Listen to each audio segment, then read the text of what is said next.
so this is the summary page here. And your job for this is to write a 6 to 7 sentence summary of the book.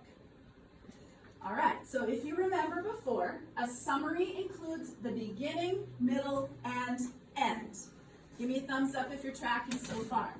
So I've had a variety of students over the years who have given me a tiny little bit, maybe a main character and the conflict, and then said, read on to find out more about blah, blah, blah book.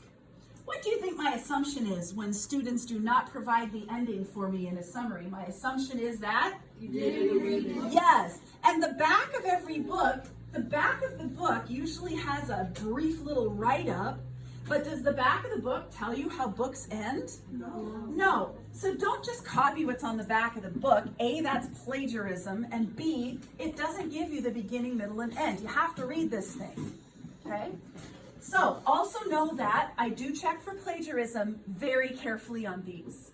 So it's important that you do not rip off the back of the book, especially, or anywhere else. I am checking.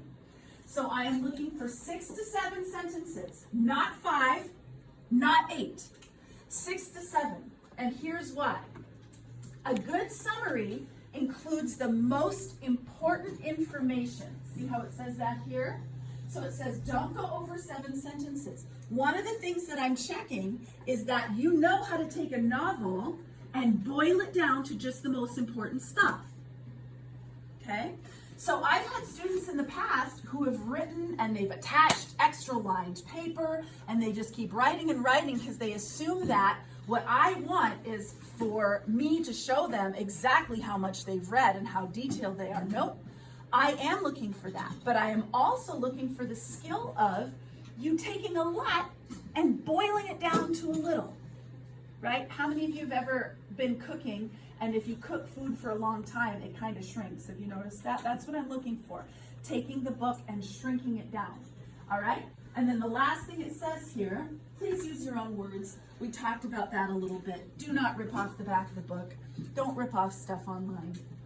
Actually do 6 to 7 sentences, your own words, the most important parts. What questions do you have? Anyone have any? Now at the bottom of the page, you will see here, good job, Elena, the I can statement. You do not need to do anything with this, but this is me giving you a grade. And see where there's a line that says grade? That's where I'm going to write your grade for your summary. Okay, 1, 1, 5, 2, 2, 5, 3, 3, 5, or 4. Hopefully everyone will get a 4. Honestly, if you stick with what we talked about and you write in sentences and it doesn't look all, you know, like the dog's breakfast, you'll get a 4. Students usually do quite well on this page. All right? Anyone have any questions that are coming to mind? The last thing to keep in mind is that a summary does not include your opinion. So this is not a book review. I don't want you to tell me, I really liked this book because this is simply 6 to 7 sentences about what happened. Okay? All right, Elena, let's stop this section.